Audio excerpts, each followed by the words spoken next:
الشيطان الرجيم بسم الله الرحمن الرحيم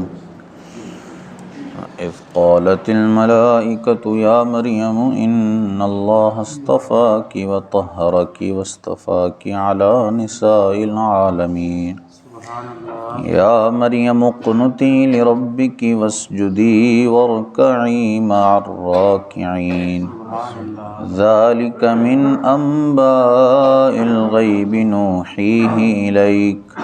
وما كنت لديهم إذ يلقون أقلامهم أيهم يكفل مريم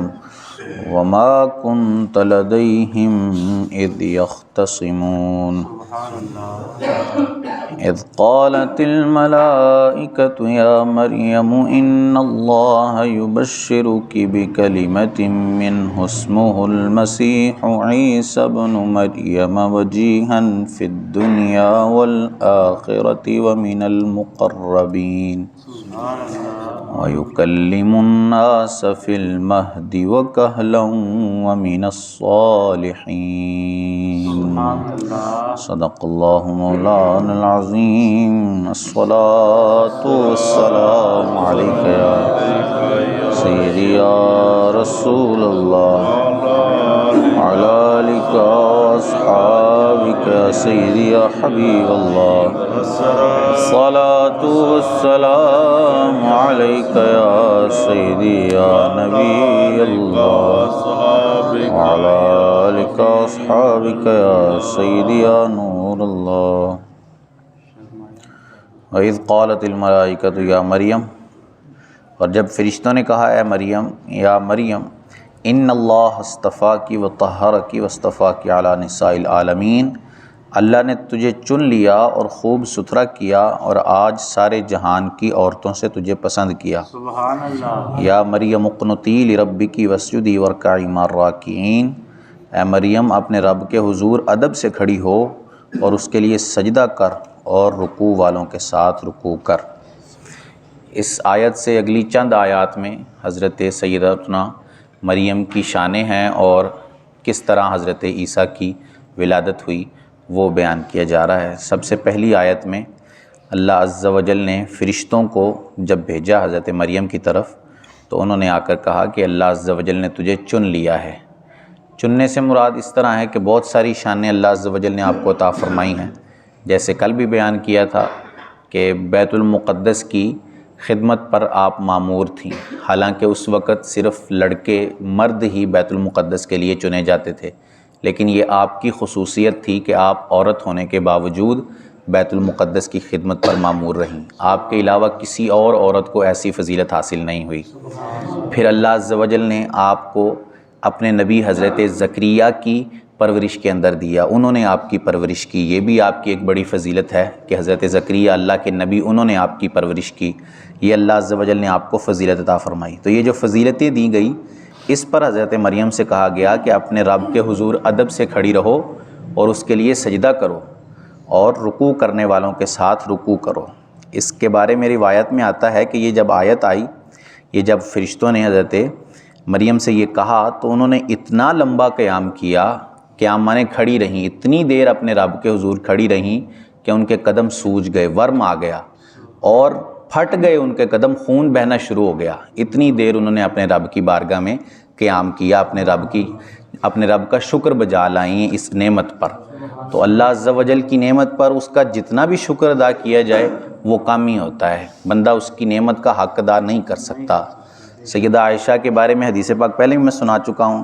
کہ سرکار علی وقار صلی اللہ علیہ وسلم اتنا قیام کرتے اللہ کی بارگاہ میں کہ آپ کے قدم سوج جایا کرتے، ورم آ جاتا قدموں میں۔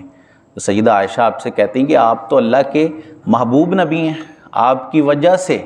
آپ تو بخشے ہوئے ہی ہیں، اللہ عز و جل آپ کی وجہ سے لوگوں کو بخشے گا، آپ کی امت کے گناہ معاف فرمائے گا، تو آپ اتنا قیام کرتے ہیں اللہ کی بارگاہ میں۔ تو رسول اللہ نے ارشاد فرمایا کہ جس مالک نے، جس خدا نے مجھ پر اتنے انعامات کیے ہیں تو کیا عبادت گزاری کر کے میں اس کا شکر گزار بندہ نہ بن جاؤں؟ کیا میرے لیے یہ صحیح نہیں ہے کہ میں اس کی شکر گزاری کروں اس کی نعمتوں پر؟ اس نے مجھے اپنا محبوب بنایا ہے، اس نے میری امت پر اتنے انعامات کیے ہیں تو مجھے شکر گزاری کرنی چاہیے اس کی۔ تو جب بھی کوئی نعمت ملے اپنے رب کی بارگاہ میں اس کی شکر گزاری کرنی چاہیے۔ ذالک من انباء الغیب نوحیہ الیک، یہ غیب کی خبریں ہیں کہ ہم خفیہ طور پر تمہیں بتاتے ہیں۔ وما کنت لدیہم اذ یلقون اقلامہم، اور تم ان کے پاس نہ تھے جب وہ اپنے قلموں سے قرعہ ڈالتے تھے، ایہم یکفل مریم، کہ مریم کس کی پرورش میں رہیں گی۔ وما کنت لدیہم، اور تم ان کے پاس نہ تھے اذ یختصمون، جب وہ جھگڑا کر رہے تھے۔ سیدہ مریم کی ولادت ہوئی تو جو لوگ تھے وہ بہت سارے لوگ آپ کو اپنی پرورش میں لینا چاہتے تھے، چونکہ آپ کا خاندان نیک خاندان تھا، آپ کے والدین بھی نیک، پھر آپ کے جو قریبی رشتہ دار ہیں وہ بھی نیک، سارے انبیاء کی جو ہے وہ خاندان تھا حضرت زکریا علیہ السلام کا، تو وہ سارے لوگ آپ کو اپنی پرورش میں لینا چاہتے تھے۔ تو پھر قرآن اندازی کی گئی، اور انہی کلموں کے ساتھ، جن کلموں کے ساتھ وہ توریت کے نسخے لکھا کرتے تھے، ان کے ساتھ قرآن اندازی لکھی گئی حضرت مریم کے لیے، اور پھر انہوں نے قرآن اندازی کی، اور قرآن میں سیدنا زکریا علیہ السلام کا نام نکلا، اور آپ کے پرورش میں حضرت مریم کو دے دیا گیا۔ اب اس آیت میں بتایا گیا کہ سرکار تو وہاں موجود نہیں تھے، یعنی حضور جب یہ معاملات ہوئے تو وہاں موجود نہیں تھے۔ اللہ فرماتا ہے کہ ہم نے آپ کو یہ ساری غیب کی خبریں بتائی ہیں، تو اس سے یہ ثابت ہو گیا کہ اللہ عز و جل اپنے محبوب کو غیب کی خبر بتاتا ہے۔ غیب جاننے والے ہیں اس کے نبی اپنے رب کی عطا سے، وہ جو پچھلے انبیاء کی خبریں دیتے ہیں، وہ جو پچھلے سارے معاملات کی خبر دیتے ہیں، وہ غیب ہی تو ہے، غیب ہی تو ہے۔ سرکار وہاں موجود نہیں تھے، آدم علیہ السلام کی خبریں سرکار نے دی ہیں لیکن سرکار وہاں موجود نہیں تھے۔ حضرت موسیٰ کے معاملات قوم کے ساتھ جو ہوئے اس کی خبریں بھی سرکار نے دی ہیں، سرکار لیکن وہاں موجود نہیں تھے۔ اب یہ ساری چیزوں کی جب خبر دے رہے ہیں تو غیب کی ہی تو خبر دے رہے ہیں سرکار، اور یہ جو غیب کی خبریں ہیں یہ اللہ عز و جل نے آپ کو عطا فرمائی ہیں، کیونکہ اللہ عز و جل اپنے محبوب بندوں کو غیب عطا فرماتا ہے۔ سورہ جن میں اللہ عز و جل ارشاد فرماتا ہے عالم الغیب فلا یظہر علی غیبہ احدا الا من ارتضی من رسول، ان کہ اللہ غیب جاننے والا ہے اور اپنا غیب کسی پر ظاہر نہیں فرماتا، لیکن اپنے رسولوں میں سے جسے چن لیتا ہے اس کو ضرور غیب کی خبریں بھی عطا فرما دیتا ہے۔ سبحان اللہ۔ تو غیب کا انکار کرنا گویا کہ اس طرح کی آیتوں کا انکار کرنا ہے کہ رسول اللہ صلی اللہ علیہ وسلم کو اللہ نے غیب کا علم عطا فرمایا ہے، اور یہ آیت جو ہے اس بات پر واضح دلیل ہے۔ اذ قالت الملائکۃ یا مریم، اور یاد کرو جب فرشتوں نے مریم سے کہا ان اللہ یبشرک بکلمۃ منہ، اللہ تجھے بشارت دیتا ہے اپنے پاس سے ایک کلمے کی، اسمہ المسیح عیسیٰ ابن مریم وجیہا فی الدنیا والآخرۃ ومن المقربین، جس کا نام مسیح عیسیٰ بن مریم ہوگا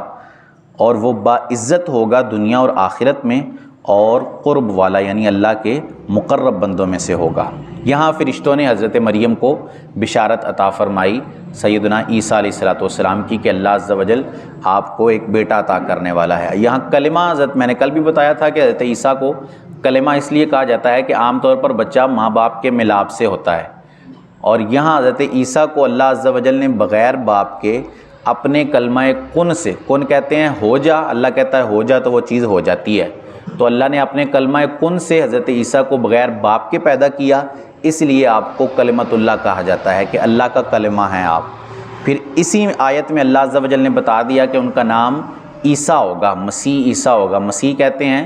مس کہتے ہیں چھونے کو، چونکہ حضرت عیسیٰ چھو کر بیماروں کو شفا عطا فرما دیتے تھے، کوڑیوں کو شفا ہو جاتی تھی، مادرزاد اندھے جن کی جو ہے ان جگہوں پر آنکھ ہی نہیں ہوتی تھی، اللہ عز و جل حضرت عیسیٰ کے صدقے ان کو آنکھیں عطا فرما دیتا تھا، اندھوں کو روشنی مل جاتی تھی، ان کی آنکھوں کی روشنی واپس آ جاتی تھی، آپ چھو کر مردے زندہ کر دیا کرتے تھے، وہ پرندے کی شکل بناتے اور اس میں پھونک مارتے، مٹی میں ایسے شکل بناتے پرندے کی، پھونک مارتے اور وہ پرندہ ہو کے اڑ جاتا۔ یہ سارے معجزات اللہ عز و جل نے آپ کو عطا فرمائے تھے، اور اسی میں آپ کا نام بھی بتا دیا گیا کہ آپ کا نام عیسیٰ ہوگا، اور اللہ عز و جل آپ کو دنیا اور آخرت میں باعزت بنائے گا۔ اور ایک اور معجزہ اللہ عز و جل نے اگلی آیت میں آپ کا ذکر کیا کہ وَيُكَلِّمُ النَّاسَ فِي الْمَهْدِ وَكَهْلًا، وہ لوگوں سے بات کرے گا پالنے میں اور پکی عمر میں، وَمِنَ الصَّالِحِينَ اور چنے ہوئے بندوں میں سے ہوگا۔ یہ دو معجزات ہیں کہ اللہ عز و جل اس آیت سے سیدنا عیسیٰ علیہ السلام کا واپس آنا، جو ہمارا عقیدہ ہے مسلمانوں کا کہ اللہ عز و جل نے آپ کو زندہ آسمانوں پر اٹھایا ہے، اور قرب قیامت اللہ عز و جل آپ کو دوبارہ سے آسمانوں سے نازل فرمائے گا، وہ اس آیت سے ثابت ہو جاتا ہے، کیونکہ پالنے میں آپ نے کلام فرمایا، تو یہ جو ہے وہ جب آپ پیدا ہوئے، جب سیدہ مریم آپ کو لے کر آئیں قوم میں، تو آپ کی قوم نے اعتراضات کیے کہ تمہاری تو شادی نہیں ہوئی اور تم کس طرح یہ بچہ اپنے ساتھ لے کر آئی ہو؟ تو انہوں نے اشارہ کیا ان کی طرف، یعنی حضرت عیسیٰ کی طرف، آپ پالنے میں موجود تھے۔ تو وہ کہنے لگے کہ ہم کیسے کلام کریں، وہ تو چھوٹا سا بچہ ہے اور پالنے میں موجود ہے، ہم کیسے کلام کریں اس کے ساتھ؟ تو ادھر ہی آپ نے کہا انی عبداللہ آتانی الکتاب، پالنے میں آپ نے کلام کیا کہ میں اللہ کا بندہ ہوں اور اللہ نے مجھے کتاب عطا فرمائی ہے اور اپنا نبی بنایا ہے۔ تو یہ پالنے میں آپ نے کلام فرمایا، اور پکی عمر میں کلام کرنے سے مراد یہ ہے کہ جب آپ واپس تشریف لائیں گے اور لوگوں کے ساتھ کلام کریں گے۔ تو یہ اللہ عز و جل نے آپ کا ایک اور معجزہ اس آیت کے اندر ذکر فرمایا ہے۔ پھر آگے آپ کی ولادت کا تذکرہ ہے، آپ کے اور معجزات ہیں، یہ انشاءاللہ کل کریں گے۔ اللہ عز و جل سے دعا ہے کہ اللہ عز و جل ہمیں قرآن کی صحیح فہم عطا فرمائے۔ آمین بجاہ خاتم النبیین۔